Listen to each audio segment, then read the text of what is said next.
Good afternoon, everyone, and thank you for joining us today, and welcome to the first session of our reading group on silence. So I'm extremely glad to be presenting today our speaker, Dr. Avital. Dr. Ram has recently completed a PhD in pre-modern Chinese studies at the University of Cambridge with a thesis titled Polyphonic Thinking, Music and Authority in Early China. Today, she will be leading us through a journey into early Chinese conceptualizations of silence with a talk titled The Broken Zither, Sage and the Deaf, Silence, Hearing and Deafness in Early Chinese Texts. So without further ado, I will hand it over to Avital. And so join me in welcoming Dr. Ram today. Thank you very, very much, Flaminia. So I did not mute myself, okay. Right, so I think it's now shared, right? Yes. Okay, great. So yes, so thank you very, very much for this. And indeed, we're going to talk about ancient Chinese silence. I thought I might start by giving a bit of a historical background because this is an interdisciplinary reading group. So many people here might not be familiar with the history of China. So the texts that we're going to see today originate in these periods of the Warring States, which is just before the unification of China into an empire, and Han Dynasty, which is basically the first long-lasting dynasty after the unification of China. And politically speaking, these are very turbulent eras. So these are periods where intellectual, political, philosophical discussions are flaming, basically, mostly discussing the way in which one best govern a state or an empire.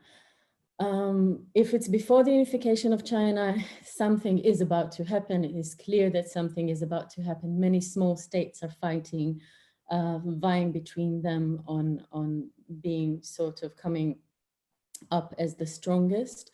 And right after the unification, of course, we have an empire in the making. So this is more or less on very, very nutshell, the historical context and the periods in time in which these texts have been compiled, edited, and ever since most of which have been transmitted to us are somewhere, most of these texts are somewhere between the 4th century BC and the 1st century AD. So these about over 5 centuries.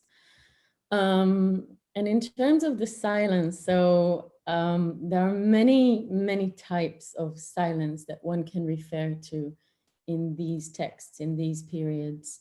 Some of which are more religious silences. So we see a proto-religious or about philosophical silences, self-cultivation, being silent or being quiet, being silent, sorry, as a form of attaining some sort of a moral and basically higher ground of form of being.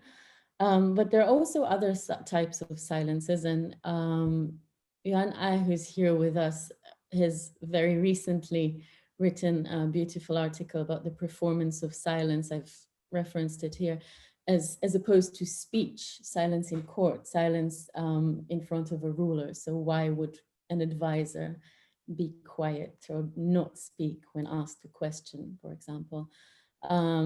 So if over the past 2 weeks in particular, we had these discussions of Egyptian and Roman silences, and Domenico, and I don't know if Ilaria is here, but feel free to correct me if I'm wrong, but I think the Roman silence was more a symbol of weakness in a way, while the Egyptian silence was more a symbol of wisdom. So I would say in this sense, the Chinese silence comes closer to the Egyptian silence.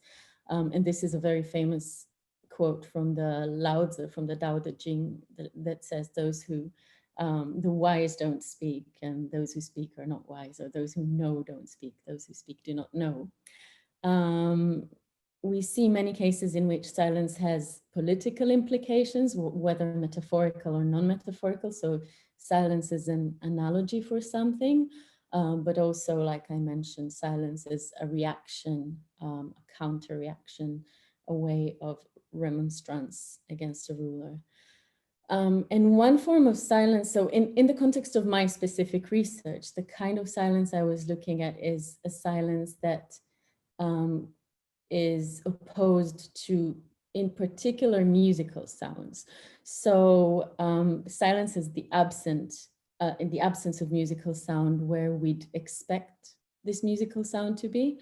But this, of course, led me to many different places. So I don't think that in today's discussion we'll see much music actually, but these are the silences to which music led me, if it makes any sense. One form of silence that I will not be mentioning today is the silencing of musical instruments, or the breaking of strings, or the breaking of instruments, Gil, which you mentioned.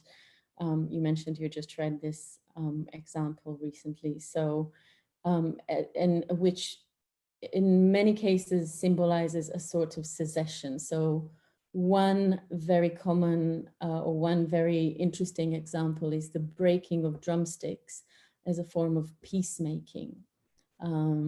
So it's basically, it appears only in one text, but it appears there 3 times, so that the drums of war cannot no longer be heard. So these are all different types of silences that I've encountered. And in terms of vocabulary, the vocabulary of silence is also very rich. So these are all the top 4 or 4 with 2 more versions or substitutions are characters that directly mean silent, silence, quiet, quietness, and so on and so forth. And we encounter many cases in which silence is described as not speaking. He did not speak, or to not speak, to not reply to someone's question also implies silence. But the term that we will encounter the most today, or at least some of it, and I'll talk about which part it is in a moment, is the term wushang or wuyin, which basically means without sound or without tone. And I will render it in the written translations. You may have seen, I render it as soundlessness, or soundless with a capital S, to basically point out that I'm talking about this specific Chinese term. So this wu, these are several renditions of the character wu, which means without or withoutness. Grammatically speaking, it's a verb. It means to not have or not having, but it's a type of absence that is very, very unique, that comprises much more than just absence. So it's got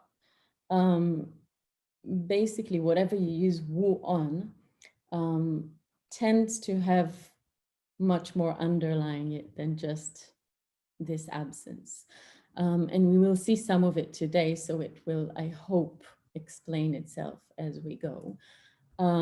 It has come to be used a lot in Taoist philosophies, especially the term wu wei, which is without action, or to not act, or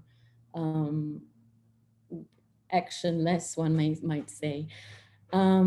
And to go back to this, to being without sound, this wushang can refer to either a silence that is complete, that is almost absolute, so having no sound whatsoever.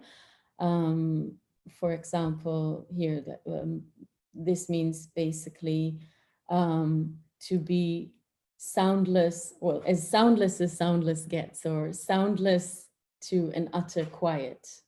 Or it can be a relative silence. And by relative silence, I mean a silence that is a part of something bigger. So other sounds around you are not, do not cease, do not stop.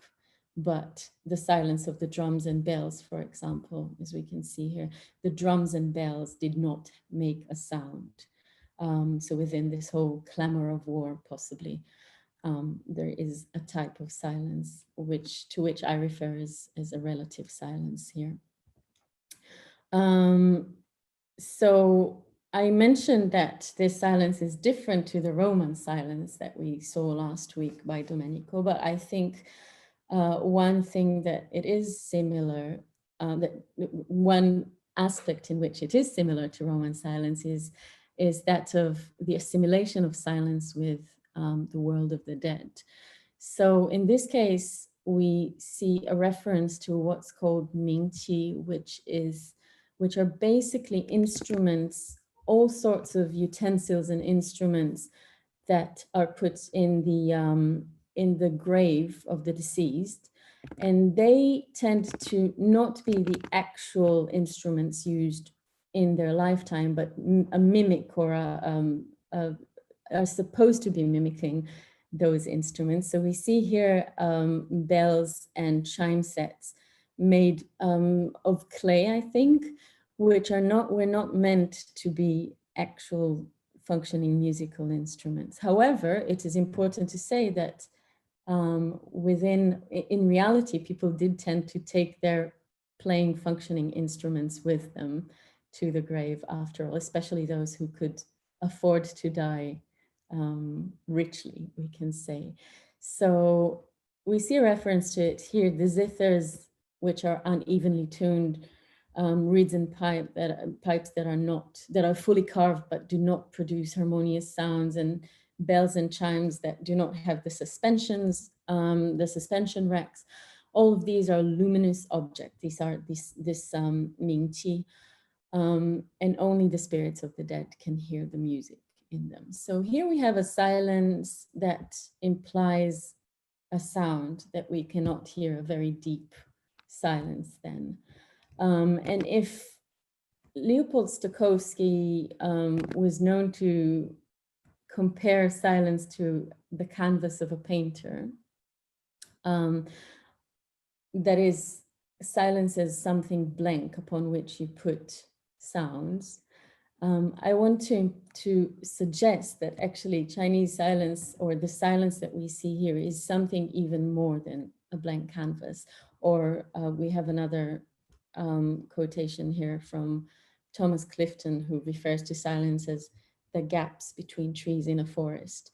However, this silence that we're talking about does not only give space to sound, it also contains sound. It also gives rise to sound. It gives birth to sound almost. And I hope that we will see it in the examples that will follow. So we'll start by looking at some silences that show us how silence was preferable to sound, and what I just talked about as giving rise to sound.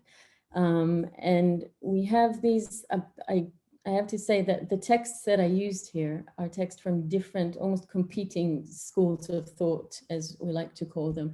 So what I'm trying to do is to almost find what is common to all of these in the way they see silence and sound.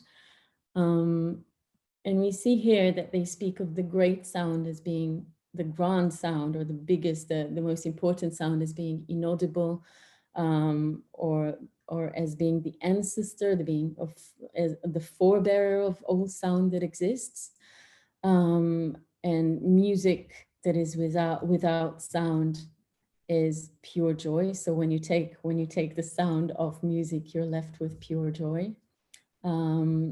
And this specific sentence here, or this specific passage here, is allegedly coming from the mouth of the figure of Confucius, and he speaks of ritual that has no embodiment. So allegedly, probably referring to the garments or the utensils used in ritual. And if you strip it bare, basically, all that is left of it is what is purely the intention in ritual, which here is reverence, mourning, if you strip off all the garments and the rituals around mourning, what you have is pure grief and music without sound. And here, in two of these three cases, we use this character wu, withoutness. So soundless music is pure joy. And these become more, these references become or appear in more and less elaborate forms. So while the references we've seen here are relatively succinct, we have longer references, we have them within narratives. And here we can see how this kind of reference can be used not only as a standalone, very philosophical statement, but also in a political context. So here we start with something that seems very like a grand ideal. So the sound that is sounded, excuse me, shall not surpass 100 li, and li is a measure of distance in ancient Chinese. But the sound that has no sound, the soundless sound, basically extends throughout the 4 seas. Therefore, and here begins the political kind of implication, or the political lesson that we learn from it, which is we should not go to the extremities. So we don't create these big sounds. We look into the soundless sound, and in the same way, when salary exceeds the receiver's achievements, when you focus on the salaries, when you focus on reputation, when you focus on everything that seems grand but really isn't, you're losing the essence of it. So again, the soundless sound is used here as an analogy to something that is essential, that underlies everything that is less importance, really. Sorry, did you say something, Flaminia? No, all right. No. Okay. And again, we have here, so here we have a soundless instrument. So the zither itself does not make a sound, but the strings that are connected to it resonate with their own sounds. And first we have the loose and tight strings, the short and long strings, and only after we have these strings on the body of no sound, only then can we actually achieve a melody. And the cause, and this is a very important part of this passage, the cause of all that is sounded is actually the soundless, they say. And there comes the political implication again. So thus, if superiors and inferiors take different ways, there will be good order. If their ways are the same, chaos will prevail. So as a ruler, you're not expected to do what your inferiors do. You're expected to be this soundless for them, to hold everything together. And those who are in high ranks and follow the way of the great will be followed. And those who attend to great matters but take the way of the petty will lead to disaster. So we can start to see how these grand philosophical statements actually function as something more practical in a way, as advice to the rulers. So if we looked at all these almost, statements about the soundless and the sounded itself, how then do we look at the act of hearing? The ability to hear this soundless sound is highly praised, and it is sometimes presented cryptically, but sometimes more straightforwardly with interpretations and explanations. So here we have a kind of a cryptic form of presentation, which is, he who listens to the sound that has sound is deaf. And here we have the deaf for the first time in this presentation, the long. We'll look at it a bit more later. He who listened to the soundless sound, so this is the sound that has no tone, or the tone that has no tone, is keen-eared or smart or wise. And if he's not keen-eared and not deaf, it's someone who enters the realm of the spirit, so high up above all this. And then we have one more cryptic, I think, yes, one more cryptic example like this. He who discards listening and does not use it in order to hear, so listening without hearing with one ears is perceptive, or again, keen-eared. If you discard observing equally and you see without observing, you're you have clear vision. And the same about insight and knowing. So we have lots of parallels in these texts. And then discarding these three and not relying on them leads to good order. Relying on them leads to chaos. So far quite cryptic. We don't really know how to do this. How do you listen to sound without using your ears or your hearing? And here we have a case in which there's a narrative about a ruler and one of his advisors, and they're plotting to take over a neighboring state, and they're very careful not to be heard, so they don't speak very loudly. And before they even carry their plans, their plot is discovered, and they come to the conclusion that it must be a sage who realized what their plot was. And indeed, this is the case. They find a man called Dong Guoya, who apparently leaked their plot to for all to know. And we're told this: in all cases, hearing with one's ear is hearing by means of sound. So when you use your ears to hear, you hear by means of sound. Now, not hearing the voice of a person, but relying on their facial and bodily expressions. This is how this sage, Dong Guoya, listened without using his ears. And although the Duke and his advisor hid their plans very well, they could not conceal them from him. Thus, the sages listen to the soundless. And again, we have this wu, to that which has no sound, and see that which has no form, or observe that which has no form. So here we start to understand how you do this. Facial expressions, body language. Basically, you have to be very perceptive. Does it mean that you do not use your sense of hearing at all?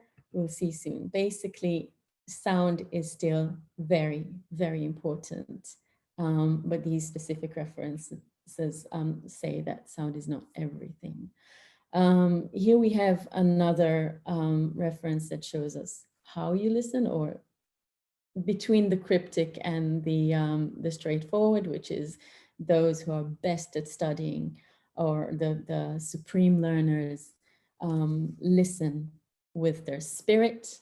The mid-level learners listen with their heart, mind. And here we have this word xin, which means both heart, the emotional heart, and the thinking mind, somewhat of a combination between the two.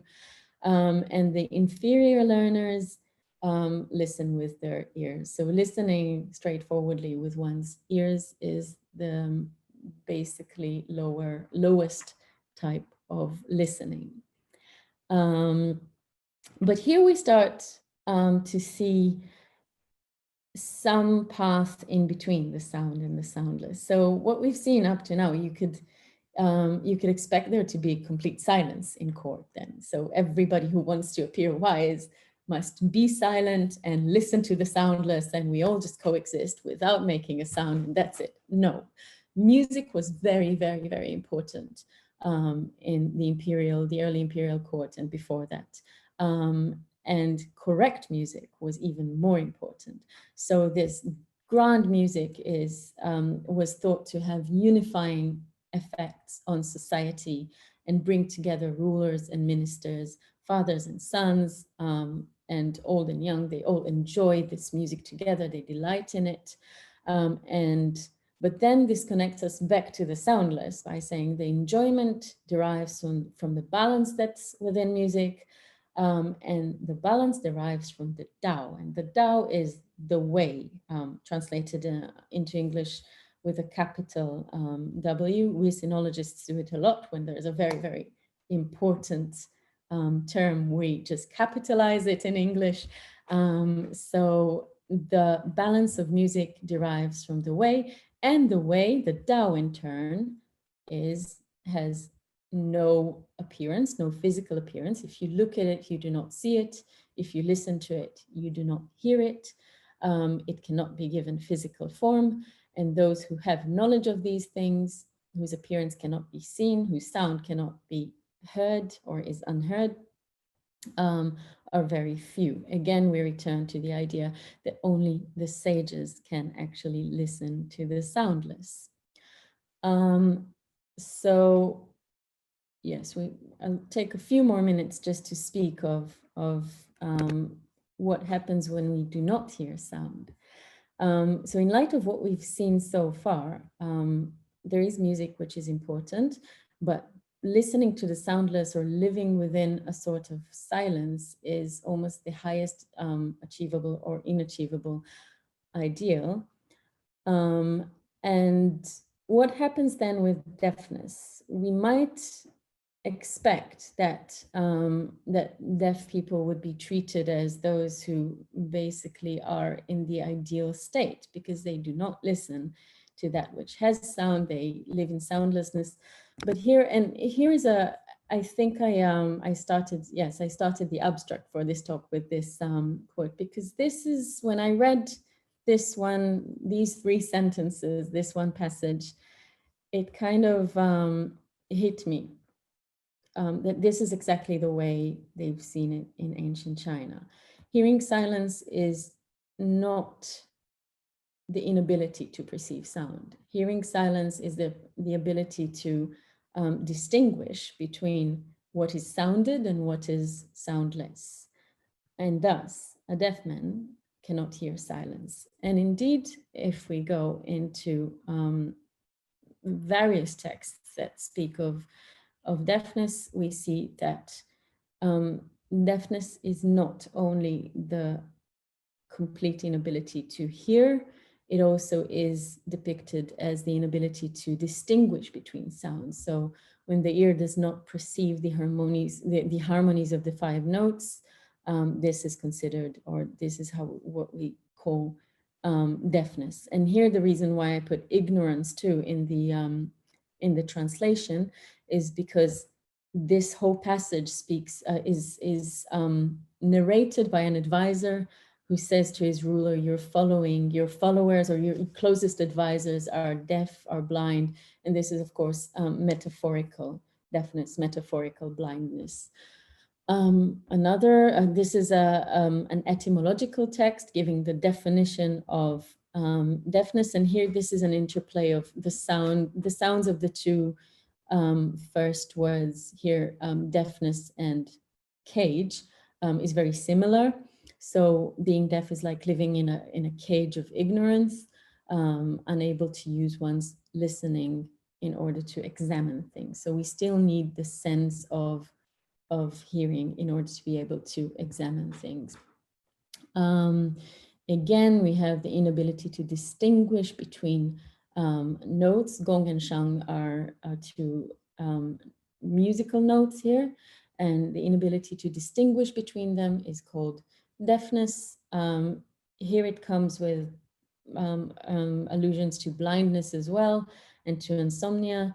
And the insomnic, the deaf, and the blind, says Wang Chong, who's the author of the Lunheng, he calls them incomplete people, which is quite a strong statement here.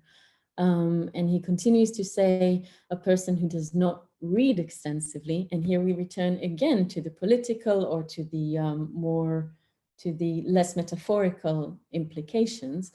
He who does not read extensively, who does not hear old and contemporary lessons, who does not seek different kinds of affairs, and who does not know true from false. It is like by comparison, his eyes are blind, his ears deaf, and his nose cannot smell. And here we have, again, another reference to deafness and to what it is considered to be. In order to basically express yourself to others, you need speech. In order to understand others, you need hearing. So thus, speech is that by which one communicates themselves to others. Hearing is that by which others communicate themselves to you. The mute do not speak, the deaf do not hear. And if you're both mute and deaf, you cannot pervade the way of humans. But to finish on a slightly less harsh note towards the deaf, here again, we return to sound, and here sound itself is said, and this is a very famous excerpt from the Tao Te Ching that says that the 5 tones deafen men's ears. So if you take music to the extreme, you'd be likened to the deaf who cannot hear. So I'm going to finish here, but what I tried to do by giving this this set of examples is to basically demonstrate that both the potency of silence in early China, of soundlessness, but also the importance of the sense of hearing, and essentially deafness here specifically. And I'm now beginning a project about deafness in a more social context, but here deafness is more metaphorical, to say that deafness is the lack of perception. And yes, I think I'll just finish here with George Gusdorf's beautiful way of putting it. He speaks of silences that are poor or impoverished and pregnant silences. And I think most of the silences you see in the Chinese context are these pregnant, all-embodying and all-encompassing silences. So I'll stop here and yeah, back to you, Flaminia. Thank you very much. Thank you so, yeah. Thank you so much for this beautifully crafted and delivered and so informative and engaging talk. This was really beautiful, and it was really striking the difference between this talk and last week's talks, especially because last week we sort of we have seen silence from completely a different perspective. It was mainly seen as a negative, as a lack of something which could make you part of this community, civilized community. While here, especially in texts sort of related to the early Taoist or so-called Taoist tradition, for those who are not very familiar with the Chinese text, it's really striking that silence, it gives birth to what, to the beings, to 10,000 beings, to the so-called 10,000 beings, and it's something that has endless power. But I don't want to monopolize the discussion, because I'm sure we will have many questions. And the first one comes from Noah. You can unmute yourself. Hi, Noah. Hey, that was very quick. I wasn't prepared. Okay, thank you, Avital, for a wonderful talk on a very beautiful topic that is, of course, of interest to historians of music and of sound.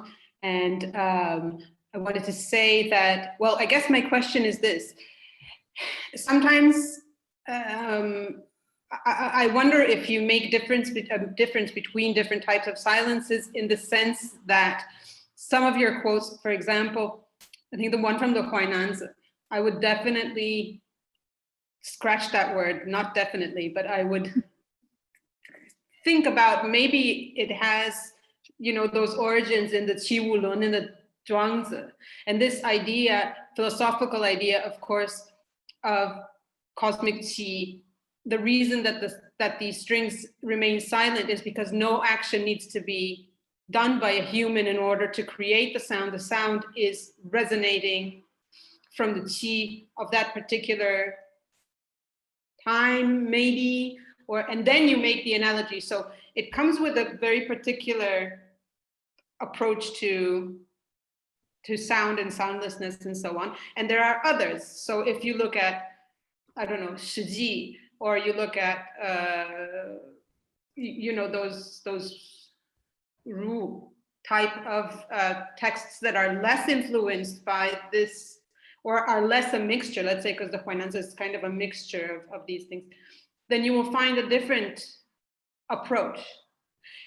And then the second thing that I wanted to say is to offer you up another example of deafness, or of someone talking about deafness, and that's in the Hohan Shu Lu Li Zhi, when they invite somebody that supposedly learned the method of recognizing the 60 tones of Jingfeng from his father.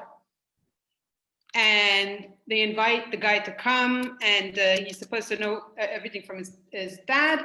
And I think it's the emperor. This is in the Eastern Han.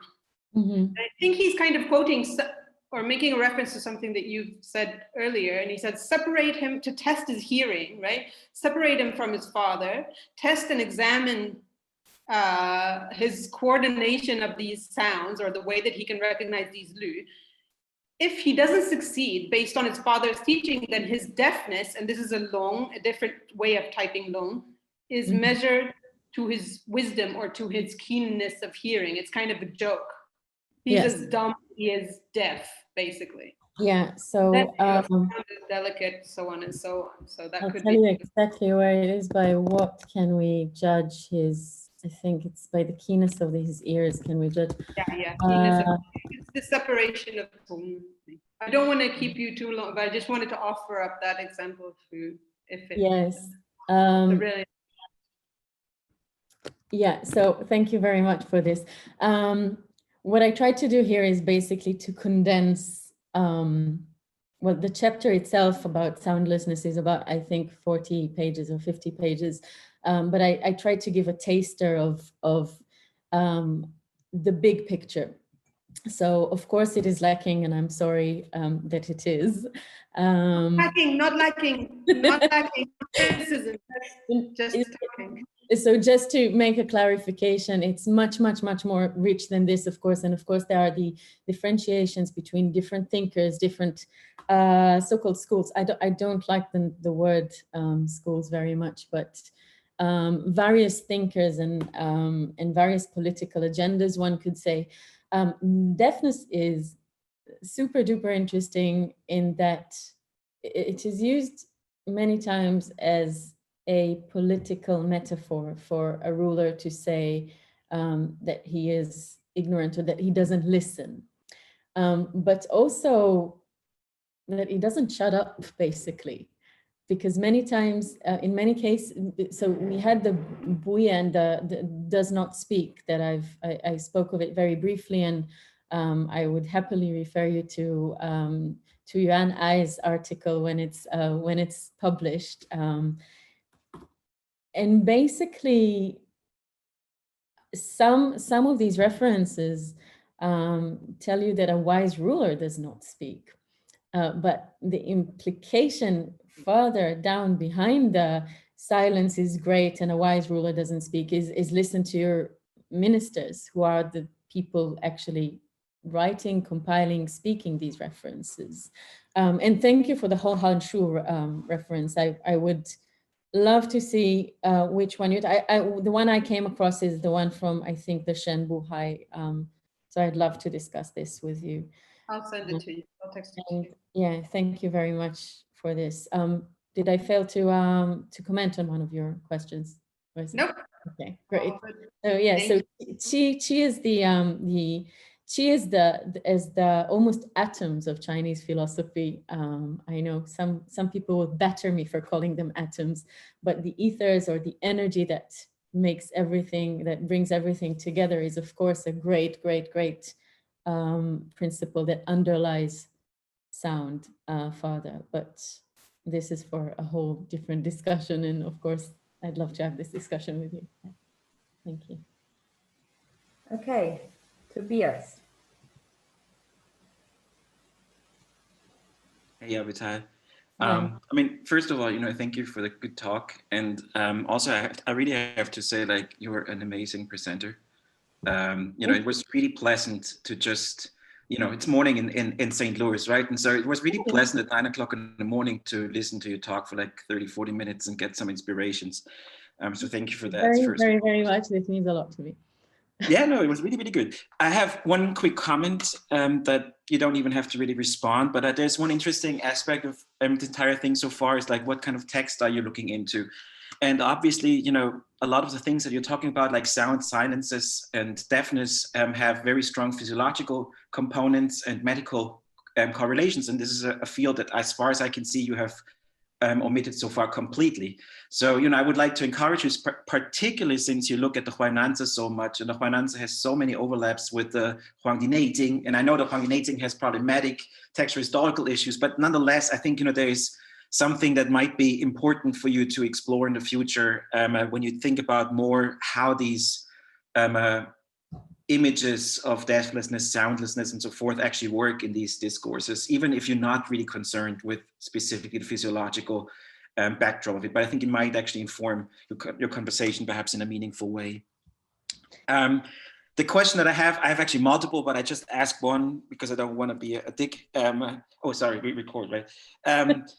My question is basically a very simple one. It's not simple, but I just would like to know what you make of it. So, right? So in Huainanzi, you have all these descriptions of the Zhenren and the Shengren as Wu Sheng as being soundless, as Wu Xing being without action, Wu Xing being without form, Wu Yan being without words. So exactly as you were describing it. So it sounds almost like, since the sage is an embodiment of the way in the Huainanzi, that the way is also speechless, actionless, and so forth. And there are plenty of passages where he describes this thing.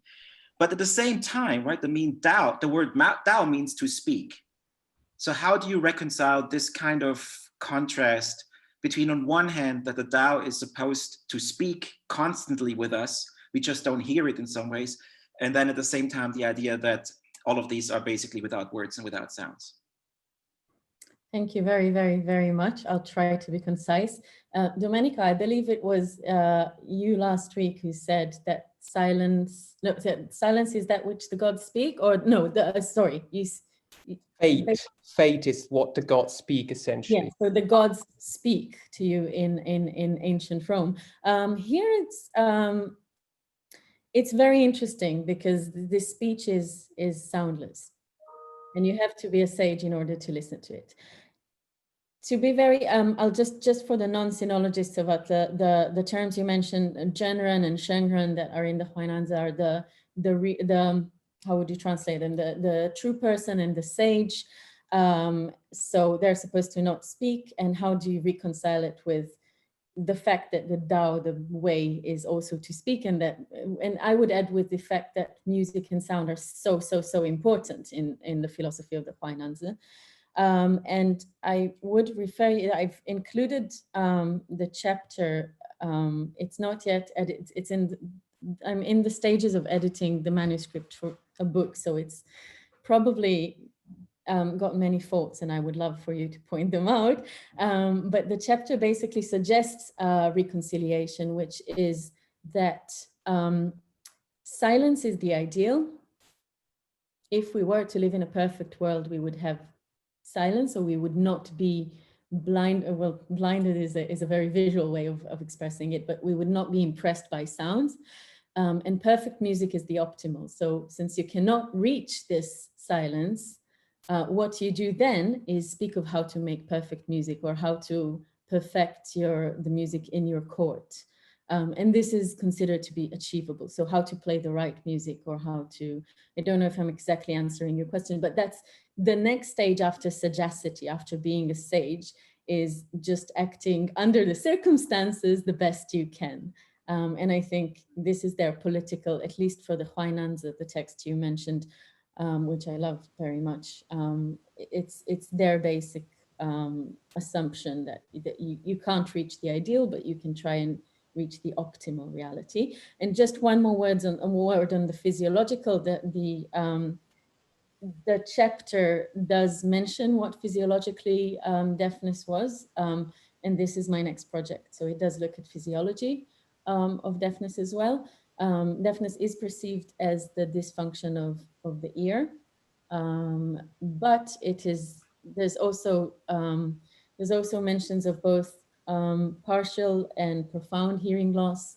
There's a lot to look into over there. So this is what I'm doing now, basically, is taking these references that take up about 10 pages in this chapter about silence, and this is going to be my next project, and I believe I'm going to have something to present to you in about half a year. Yeah. Thank you. And what text excavated as well as mostly transmitted, but also I'm looking into excavated now to add them to them. That would have been my question, but I think a lot. Very briefly to answer. Yeah, no, because so Domenico has a follow-up, and in general, we have a lot of questions. So if you could please be a very quick follow-up. If I understand you correctly, I mean the term Dao means to speak, right? So that's the thing that you wanted to reconcile was how is it possible that if Dao means to speak, then the ideal is that of soundlessness? I was wondering, I mean, that's a very ignorant question, but is the verb that is expressed by Dao, the verb to speak, different from other verbs meaning to speak? Or is it just a standard verb? Because in Rome, in Latin, for instance, fari, the verb that you have in fatum, fate, what the gods speak, that's not the common verb that is used to speak. It's just an ideal sort of weighty forms of speaking that doesn't necessarily, well, actually doesn't correspond to the standard terms to say, to speak. So that was just my very short follow-up. Yeah. So very briefly, because I'm not a philologist, I'm sure there are many people here that can answer this better than myself. Dao is, among other things, this a synonym for speech. The main meaning of this specific Dao is the way, the path, but it's also used as a verb meaning to speak. And there's also a very similar character that means to guide or to lead, or also to speak, that is also pronounced Dao. So very, very briefly, but yeah, thank you for the comment. It's a very good one. Yes, there are other verbs that mean to speak that are. It will be interesting to look into when these are used and when these are used. And I'm thinking for people who know Chinese of yen and yue and all of these. So. Yeah. Thank you. Magdalena. Yes, thank you for this talk. Very, very informative. I will ask one question. I will email you for the second one. So, and for someone who is in a field of study, but it's the first time who approaches this topic, it seems to me that with all the quotes that you presented to us, in the end, you could almost talk of two discourses on silence. One is that from text that many people would call Taoist, and they are metaphorical. They talk about these sages who decide not to speak. And the other discourse is about people who are actually not able to understand properly, and so silence is a political metaphor in the end. So very simply, my question is, would you say that there are in fact two discourses used very, very differently on silence? And if so, what the relation between the two of them? We talk by metaphors all the time. So, as things go around, we are influenced by many, many things, but is it possible to actually see these two as two different kinds of discourses on silence? So yes and no. I'll try to be concise again. I'll just show you this one. Could I, sorry if I interrupt you, if you have more time, we can definitely take it longer, like 10 minutes more. So please don't just. Okay. If you have more time, I'm happy to stay later for those who don't need to leave and answer more questions. To answer this specific question, the Shuoyan, which I would say tends to more the Confucian, it's a collection of stories. I'm not an expert of the Shuoyuan, but this is said by the image, the figure of Confucius, and not in order to mock Confucius. Music without sound is pure joy. And here he talks about the three wu, the three withouts. But yes, there is a distinction between what we might call Taoist and what we might call Confucian text. However, I see more of a distinction between earliest texts, and I'm very careful in saying this because it's a whole different, like it takes us far away from this discussion, the discussion about dating of texts, but earlier texts and later texts. And I think if I see it correctly, I think the later it becomes, or the more into the imperial era, the era where we actually have to give advice on how to rule, the more political it gets, the more political metaphors we get, and the less philosophical. So of course, the Zhuangzi and the Laozi and the earlier Taoist, what we see as Taoist philosophies, and also I'm assuming, and this Professor Raz here would be able to answer this more profoundly, of course, but later texts of self-cultivation of Taoist religion will speak of the very high form of silence, of being silence, it's self-cultivation. The political is somewhere in between. I think that the Huainanzi, for example, one of my personal favorites that I think is much more Taoist than Confucian, is very political, uses silence a lot as analogy to how one should rule. So in this sense, I think, and this is also my opinion about music, music sounds, soundlessness, I think are a good demonstration of how we cannot make a clear-cut distinction between types of texts necessarily the way that traditionally has been made. And this is why I really enjoy working on them, to see the underlying assumptions of just society. And yeah, I hope this answers the question. The reason why I gave lots and lots of text is I saw it as a reading seminar. So I thought I'd give just loads and loads of textual examples to try and convey the idea. Yeah, and I wasn't arguing for a clear-cut distinction, just of course. seemed to be another, just one last point. If you talk about, earlier and later with all the caution that there is, I think you might still want to go at least take a look at some bronze inscriptions, because you said the ruler who is wise does not speak, and in bronze inscriptions almost all the speaking is done by the ruler, for example. So there could be some interesting contrast there. Very interesting. Yeah. Okay. Thank you very much. Noah has a follow-up. Yes, I just wanted to say that this kind of opens up into other sensorial aspects of early Chinese society, and we can kind of deviate for a second to blind musicians and to the fact that the keenness of hearing perhaps was, their forte, because they are always mentioned, right, in the temple and in education, young, I don't want to say pupils, but I don't know, young interns that come in, they teach them. And so blind musicians are, and of course, then comes Song Ming, and then comes the separation between Song and Ming, the hearing, and the clear-sighted and clear. So this whole aspect of and then sensorial aspects in relation to ritual, where all your sensorial aspects are either shut down and opened in another way, or so this whole sensorial aspect is interesting, and deafness definitely relates to blindness as well. I'm going to be a bit self-promotional here and say that it has just been determined that from the 19th to the 21st of April, there is a workshop here about disability in ancient China. So organizing it, and I haven't even written to my speakers yet, so it's completely tentative, but you'll be sent an invitation. So yeah.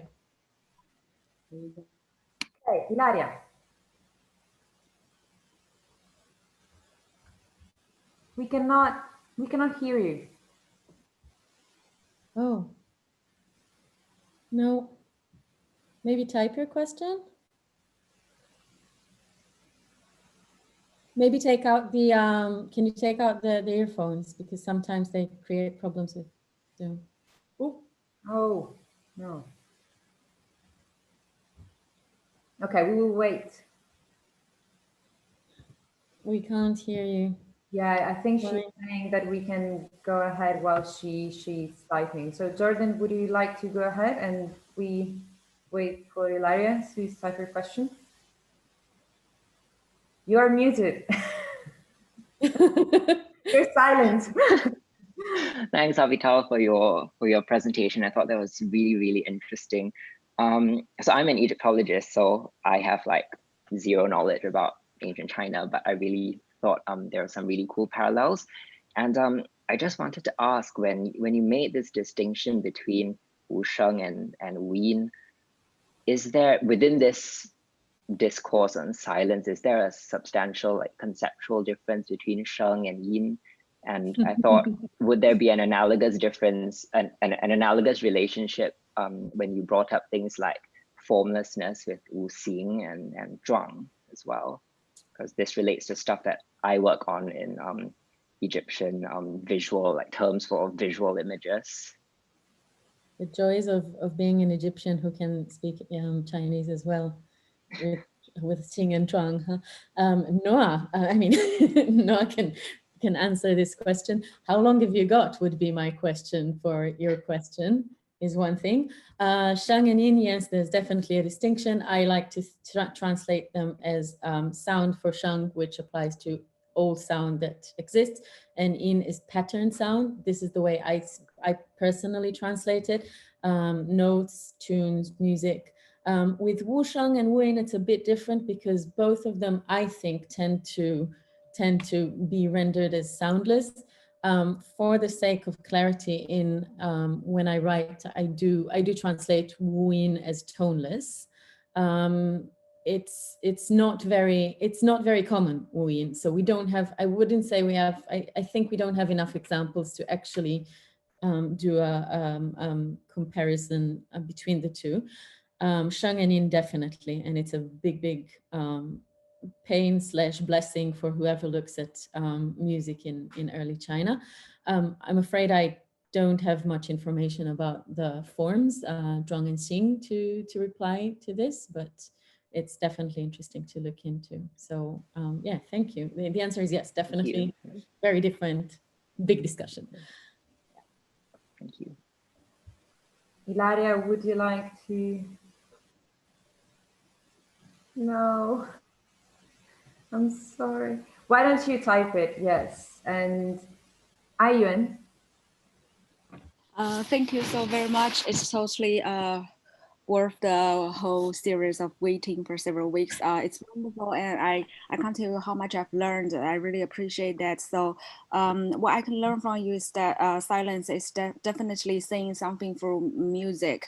And then it also relates to my main question about how big do you want to expand your topic? And you've clearly identified the keywords and narrowed down your topic a bit, but also like, just like when people talk about what about the dilemma between saying of the Dao and then there's no reply or silence between that. Well, Louis, while talking about the Tianwen in the Zhuangzi, talk about how serious questions while talking about that actually answered through silence or actually express a higher review of Dao through silence. Well, by doing so, I basically want to ask them, so what about the topic of silence and the scope of silence when there's a big music could include, for example, crying or laughter, and is laughter a kind of musical sound? And it also related to the question that when people don't get silence, you have your interpretation, but when people do get silence, or for those sages who get silence, for example, in the Zhuangzi, then there will be kind of the expression embodiment through laughter, but it's laughter itself as a kind of silence or music. And then it means that for those who study silence, we all know that the topic can be extremely huge or it could be narrowed down. So this is really the dimension that I see through your topic, and that's really amazing. So it's not really a question, but I want to know to what extent do you think that topic like silence or the expressions of understanding silence through musical laughter or musical crying could be understood or could be related to your topic. And there are other things I've learned, but yeah, I will not take too much time here. Thank you so very much. So thank you very, very much. And I agree with you. It's, once you start looking at it, it's a huge, huge, huge topic. And then it goes into, so the articles I shared, apart from the chapter in my thesis, have nothing to do with Chinese history, because I wanted to demonstrate the kind of resources that I've used. And they are contemporary articles that speak on musical silence and how to view it. Laughing and crying, I have not looked at laughing. I know that you did laughing and sighing, sorry, sighing and crying, you did look at. I did look at crying because I started looking into music and death and the relations between them. Definitely, you know, there's a whole world out there and so many places to which it can be taken. So yeah, thank you for this. And speech, yeah, again, I'm happy to refer people to your article when it's out. We're looking forward to it. So yeah, I've enjoyed reading it. Yeah. Thank you. So thank you. Yeah, I hope I answered to this. Right, so Ilaya typed her question and she asked if the metaphors based on music are very frequent in the literature of this period. And then she says, is the grand music you mentioned something alike the God discourse of the Egyptian wisdom text, a unifying force for the community? To be very short, yes, it's a huge topic, loads of metaphors. The gods, not really, because we don't have as much weight on the gods, but on the Tao again. So the Tao is godlike in a way. Later on, it is more and more divine. But yes, definitely. I mean, it goes on and on and on. Both music and silence are very much related to this Tao and how to make them. Yeah. Right, so Professor Raz? You don't have to call me professor. Yeah, Avital, this was great. I mean, this is a great project. I have questions which might be very small, and they're about use of the word da in the word wu, in the word yo, which you started by saying that wu is like a verb, and sometimes it is. It's more adjectival, perhaps in English contexts. Mm-hmm. But I think it's some passages you provide, particularly in the Laozi, you might think of wushang not as soundless, but as sound of wu. Mm-hmm. Wi not as toneless, but as a tone of wu. Da-in or da-xiang is not the great image or the great sound, but the image or sound of da. And da is, as you know, from Laozi 19, but also maybe from Tai Shang Shui, da is a synonym for Tao. Or it's another one of the words you could use if you were forced to use, you know. So it's not so much that it's soundless, but it's a different kind of sound. So the very last passage that you had in your presentation about the 5 tones, deafening. I mean, it's followed by the 5. You know, it's also the sight. You know, if you, too much sensory input basically confuses you. And if you go to some other kind of sensory input, so in the project that maybe I don't know if I've told you about this project where I talk about the very famous passages about, you know, if you want to, the Tao cannot be seen or heard, and says the 3 have to be united. I think, going back to Noah's point, it is about synesthesia. It's not about having no sound and no sound and no sight and no tangibility, but rather a completely different way of interacting with the world. So, so it's the Tao. It's not that it's silent as much as it produces a sound that we simply cannot hear in the confusion of the manifested world. So I think one of the ways, and this is of course it's not discounting what you're saying at all. In fact, it's supporting what you're saying. And I think one of the ways that you might want to maybe strengthen some of this discussion is to see at what point passages such as in the Lucia Tzunsho or Huainan's are making Wushang to be soundless rather than sound of Wu. So they're moving more and more maybe away from this philosophical, mystical experience. And I think part of it has to do with the fact that some of the early authors in what we call the Laozi were actually probably experiencing certain, what I would call synesthetic, maybe mystical experiences.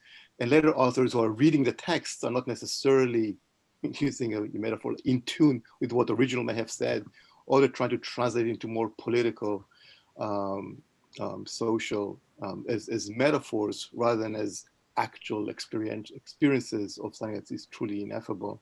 So in any case, so I think both the three words da, you also had this passage from Huainanzi, but it actually cites the Laozi, again, where it says you shang, and you said simply this, that the head sound is produced from the soundless, but I would say the shangs of the world of Yo, our world, are produced on the world of Wu, which goes back to the Wu Shang Yo passage from the Laozi. And the Wu Shang Yo, of course, is the most basic one, that they really are ontological statements. They're not, adjectives or stative verbs or something like that. Anyway, and if about the inability to respond to that in later so medieval discussions, we could talk about some other time where it's actually a failure not to respond in a Qing Tan Xuan Shui kind of traditions, but that's another discussion. Thanks. Thank you for all of this. This is amazing, and I have a feeling if you're all right with it, you'll get an email from me soon to discuss this whole thing. If I'm not mistaken, and I'm being very careful in saying this, I think that Wushang actually does not appear in the Laozi. Wu, of course, appears in the Laozi. Amazing, the sound of Wu. I will look into it and then come back with a response, because I don't want to just, but generally what I did notice is that the term Wushang is more common towards the end of the Warring States period or in later texts. So this is something to start with maybe in this exploration, but thank you very, very, very much. I'll write to you if it's okay. Great, fantastic. Yes, has a follow-up. Just a quick one. I mean, so the first thing is just quick to Gail. I mean, Wusheng, Wuxing, and those in the Huainanzi are actually oftentimes used as like a kind of adjectives, compound adjectives. So there it definitely changes a tiny bit, but that doesn't actually, what Gil was still saying is actually what I would try to point to with the idea of the Tao itself, right? So if you think perhaps of the Tao is speaking in kind of a dog whistling noise that just normal human beings can't hear, but if you're getting trained to actually be able to sense these sounds that are not human sounds anymore, that transcend human sounds, then you actually get perhaps Wusheng not as something that is really toneless, but it's a sound that is in some sense not discernible for normal human beings. And you find these, right, when you think about Liu Chunqiu, when he talks about who's listening with what, that it's an issue of what kind of tools are you utilizing to actually hear sounds. And I think that's the problem that you run into if you translate as tonelessness, that it means really there is nothing. But I think with all these things, right, parallel you have to Wu-wei. Wu-wei doesn't mean you don't do nothing. You just do something that is just not perceivable with the eyes, right? Because it's whatever it is actually what it is, but most likely it has something to do with like activities that might be related to being immovable, right? Or the movements happen with something else that is not related to your bodily form. And so I think there you get into these kind of elements, right? So the Tao speaks, but it speaks in tones that are beyond what we would consider to be Yosheng. So is it noise or white noise or some kind of stuff, right? That basically just transcends our capabilities at the end of the day. Yeah, I'll basically, you can also ask what is silence in our world nowadays. And this has a whole philosophy of its own. But yes, definitely. Yeah, thank you very much for it. Yeah, because it's a lot to think about, definitely. So we still have 3 new questions and 1 follow-up. If you want, we could keep it going for other 10 minutes. Would that be okay? Yeah, I'm happy to. I mean, but please whoever needs to leave, feel free to leave the discussion. And yeah. Right, okay, so we have Kana, I think, yeah. Sorry, I just, Tasha, sorry. Sorry.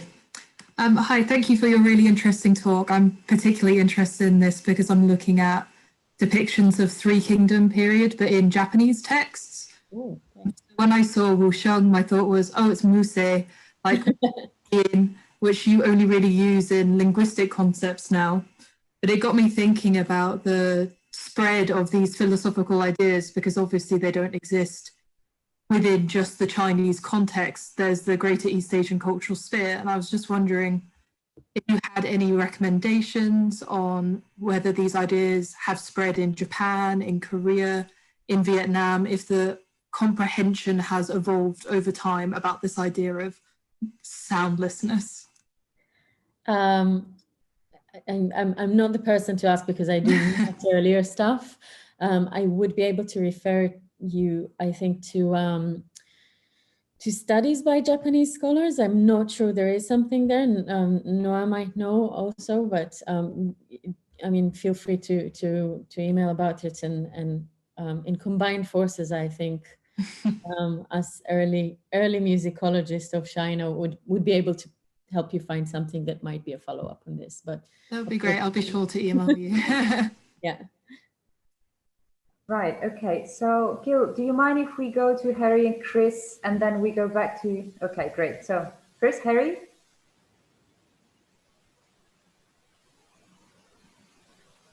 Hi, thanks for the talk. I really enjoyed it.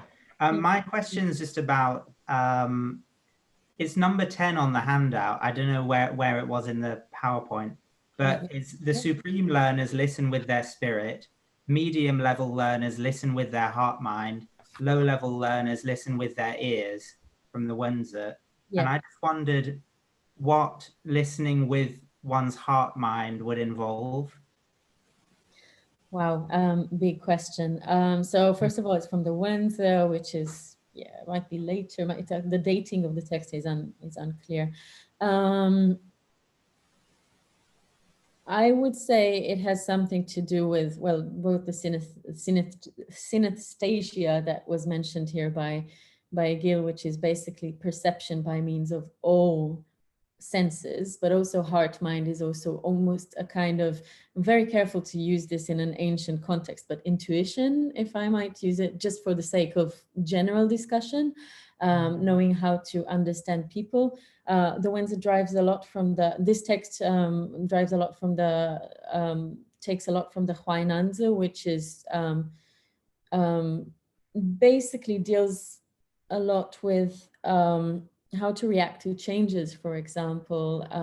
So being very kind of fluid in the way that you respond to things around you. So if I had to very intuitively without having a commentary on the text right here beside me, respond to this, I would say kind of an intuition and a knowledge of how to tune yourself in kind of according to your society, to your surroundings.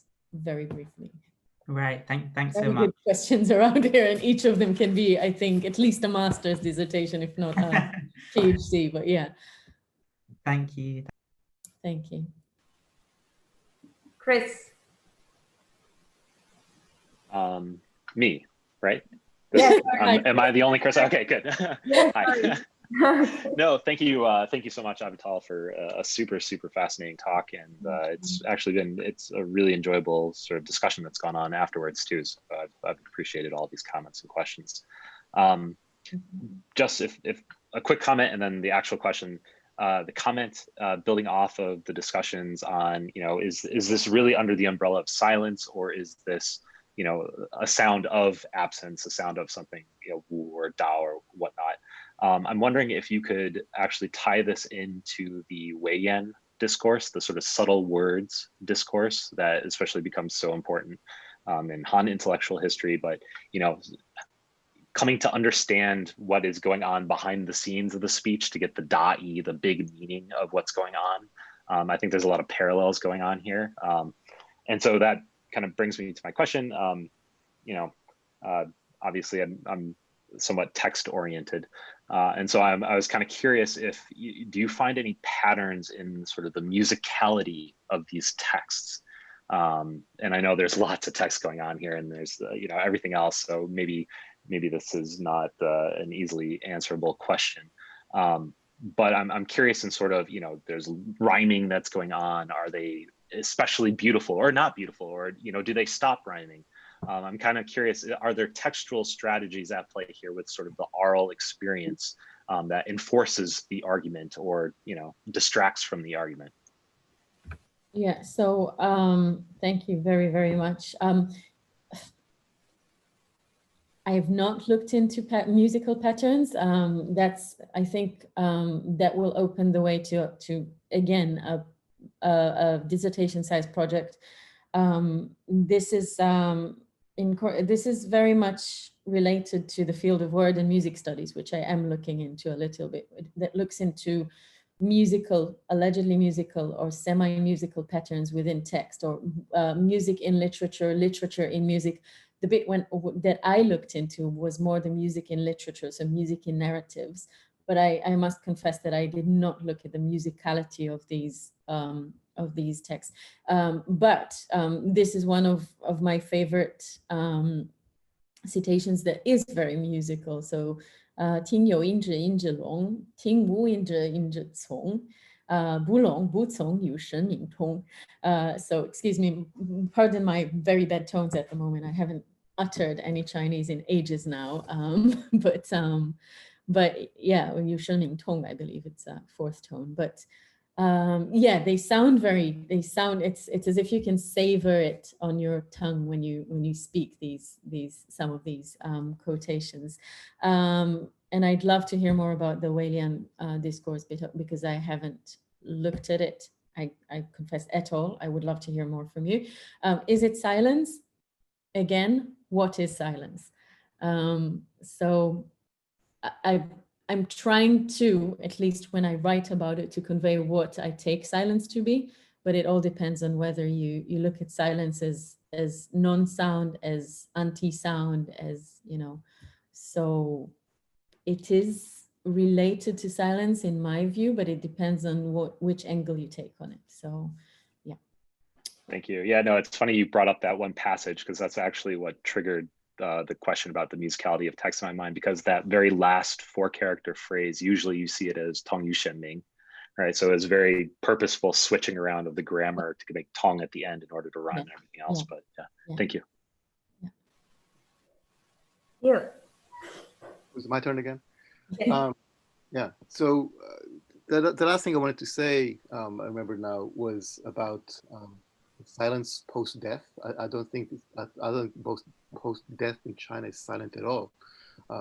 They live a very lively life of post-death, and it's actually very noisy because they have roving armies and they continuously fight, and there's great descriptions of all this warfare going on, and it's very noisy in the afterlife. So the Ming-Chi are not silent because they're going into the silent tomb. They're broken and not used because there has to be a clear distinction between the things of our world and the things of their world.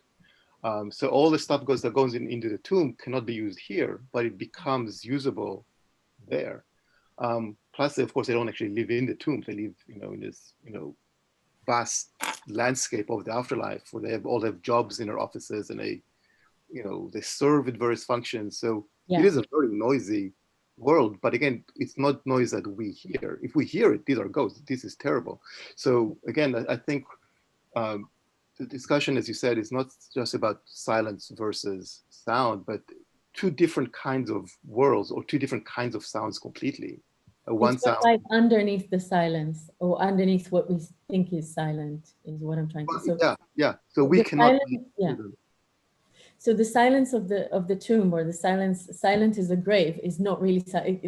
I mean, definitely. It's just it embeds, or it encompasses so much under it that usual us with our very humane, human senses cannot perceive. So yeah, definitely. Exactly. Yeah. All right. I think we have sort of exhausted the questions for today. And thank you so much, everybody, for joining us today. This was a great discussion. And thank you so much, Avital, because this was Thank you so much for the questions. I mean, amazing. there's so much to work with from here. So, and I actually second Tobias by saying that you are a great presenter. I mean, I really, really enjoyed it. It was really beautiful. Thank you so much. Thank you for all your questions. If I can just very briefly address the non-sinologist here. If any of you, and I'm sorry, I asked for permission from Flaminia, if any of you can have anything to say about deafness, that's actually, I mean, it's still in the far future. It's a project that's just beginning in this sinology. I'm just starting it in the Chinese context, but in about a year or two, I hope to bring people together to talk about deafness in antiquity. So Egyptologists, Japanologists, anybody and everybody who might be able to be interested in deafness in antiquity, Celtic stories, whatever, I would love to hear from you. So yeah, thank you very, very much for this. Thank you. Okay, so thank you again, everyone. Thank you again, Avital, and we will reconvene next week, same time, same day, with another very interesting topic, silence in Old Norse, with James Parkhouse. And yeah, we hope to see you next week.